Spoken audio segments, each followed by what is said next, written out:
Meus amigos do Ideal Espírita, venho através desse documento reforçar a ideia de que o nosso movimento espírita, de tempos em tempos, ele é, de certa forma, perseguido pela espiritualidade inferior. Então existe em nosso movimento espírita uma investida muito grande das trevas, no sentido de trazer realmente uma conspiração contra aquelas pessoas que trabalham pelo ideal espírita, na tentativa de implantar no movimento espírita a cultura espírita. Então eu gostaria de poder realçar para vocês todos aqui agora, através desse documento, o que está inserido no livro Perturbações Espirituais, de Divaldo Franco, Manuel Filomeno de Miranda, no primeiro capítulo, onde ele coloca intercessão providencial.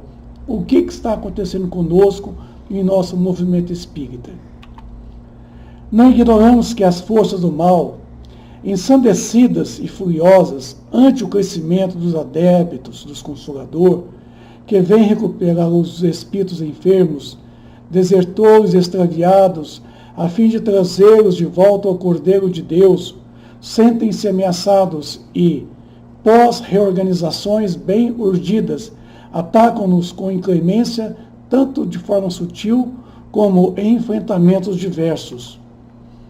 Utilizando-se da debilidade moral de muitos conversos que não amadureceram psicologicamente nos estudos sérios do Espiritismo, deles se utilizam para insatisfeitos e agressivos perturbadores das hostes doutrinárias, de modo a criar situações embaraçosas, de difícil solução, pelos arrastamentos de outros invigilantes que a ação maléfica proporciona. A intriga, a infâmia, armas mortíferas e de grande alcance, são utilizados para denegrir os companheiros, lançá-los uns contra os outros, com desgaste de energia e de tempos malbaratados inutilmente. Embora pregando-se a tolerância, não a praticam. Antes mantêm justificáveis ressentimentos, filhos do orgulho em predomínio e da presunção doentia.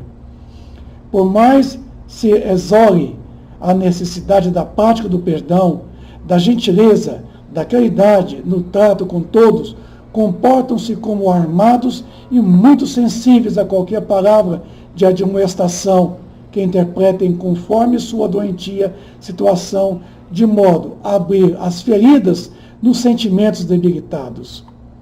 Atormentados pelas paixões servis, transformam os núcleos espíritas, que devem ser dedicados ao estudo, à oração e ao recolhimento dos espíritos sofredores, o santuário de comunhão com o mundo espiritual superior, em clubes de futilidades, de divertimentos, de passatempos, de comentários desairosos e de convívio para o prazer e de lancharias comuns.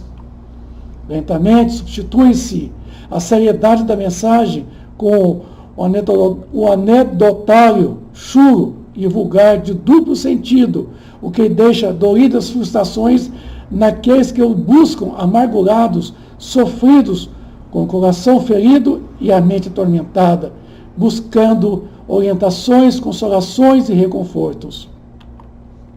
Se não bastasse essa conduta reprochável, o desrespeito aumenta e a desconsideração pelos humildes faz-se natural comportamento sem qualquer atitude de compreensão e de misericórdia, para com os filhos do Calvário que o Mestre nos confiou para que deles cuidássemos.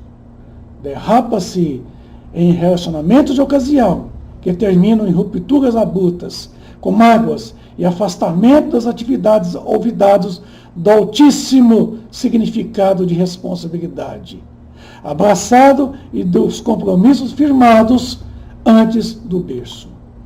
A soberba e o falso intelectualismo, a necessidade de variações de comportamento, vem conduzindo expressivo número de adeptos da revelação dos guias da humanidade, as propostas agressivas, conforme a sua maneira de entender, e alguns se atrevem a dar nova interpretação às obras da codificação, no alucinado projeto de atualizar a verdade. às reflexões do codificador inspirado pelo Senhor e vaso escolhido para a construção de um mundo melhor. Dominados pela vaidade, deixam-se outros dominar por entidades intelectualizadas e de baixo nível moral, que os mistificam, assacando acusações indébitas contra tudo e contra todos que eles não compartem as ideias esdrúxulas e extravagantes. A tribuna espírita não é pódio para disputas de exaltação do personalismo, nem instrumento de projeção da mesquinha necessidade dos aplausos. Antes, é hora de compromissos graves com o ensinamento esposado, de forma que valham mais os atos do que as palavras memorizadas em exórdios brilhantes. Isso porque, conhecendo a debilidade morais dos que ali se apresentam, os adversários espirituais, seguem-nos, empurrando-nos a compromissos afetivos ilusórios e desgastes sexuais resultantes do fascínio que exercem pessoas viciadas e de mentes pervertidas.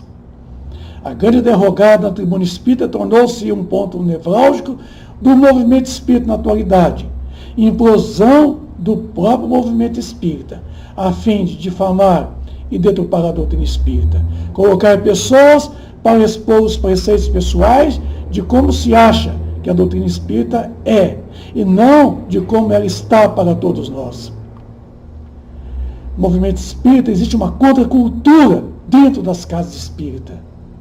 Atualmente, no movimento espírita, existe essa grande conspiração montada para impedir a cultura espírita.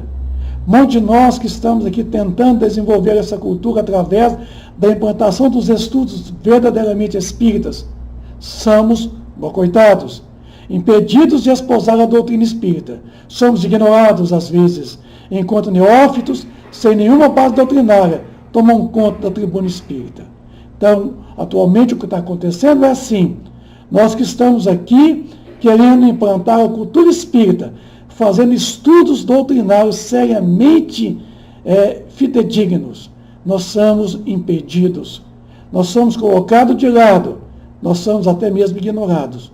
E estão trazendo pessoas neófitas, pessoas oriundas de outros conceitos filosóficos e outras religiões, que não tiveram nem sequer um curso preparatório para a exposição doutrinária, que não têm nada de conhecimento espírita, estão assumindo a tribuna espírita justamente para deturpar a doutrina. Então, há um movimento contra a cultura espírita dentro de nosso movimento espírita. Tome cuidado, meu irmão. Tome cuidado, que a sua responsabilidade é muito grande. Estrategicamente, a tribuna espírita foi nomeada pelas trevas para o palco de desfecho do achismo, de colocações antidoutrinárias, a fim de deturpar o movimento espírita em detrimento à doutrina espírita, a doutrina do Cristo. Muitos amigos dirigentes inescrupulosos entraram no jogo e estão pondo a perder longos anos de trabalho dos seus predecessores. Então tome cuidado, abra os seus olhos, que por trás de tudo existe essa grande conspiração para denegrir a doutrina, o movimento espírita, para implodir esse movimento espírita. Aí eu fui buscar no livro Conduta Espírita de André Luiz, no capítulo 11, no título, No Tempo, diz André Luiz que a pureza da prática da doutrina espírita deve ser preservada a todo o custo. Então está nas suas mãos, meu amigo, está nas minhas mãos, em nossas mãos, a preservação da fidelidade doutrinária, da pureza doutrinária. Então, olha a sua responsabilidade, olha o que você está fazendo, cego, que não está percebendo os erros graves que você está permitindo dentro da sua casa espírita. Tome cuidado. Um grande abraço a todos.